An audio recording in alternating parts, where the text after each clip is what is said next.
I'm representing Trobe University as the academic partner to 7 of the major child and family welfare agencies in Victoria, and we're investigating respite foster care.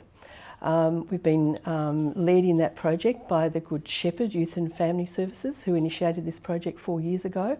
Respite care is usually offered, as I say, as foster care to families who perhaps are not in a position to provide care for a certain period of time, or where they've perhaps been under stress and need a break from caring. So our hypothesis is that respite care can help to preserve families and support child wellbeing.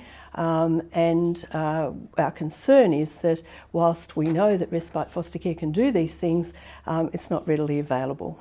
Well, as I say, we feel that respite care, based on international evidence and also on several scoping studies we've done here in Victoria, can help to preserve families and support child wellbeing, but it is inadequately funded as things stand. So we're really hoping that our research will raise the profile of respite care in Victoria and perhaps lead to some programmatic funding, which will mean that respite care is more readily available to the community, especially to foster carers.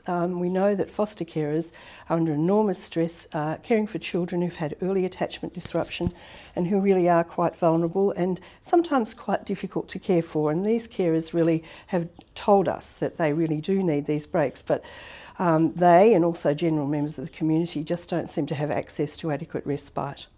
Well, I guess our project is informed by the well-known ethos that it takes a village to raise a child. That's an African dictum that's become quite popular. People like Hillary Clinton seem to use that quite frequently.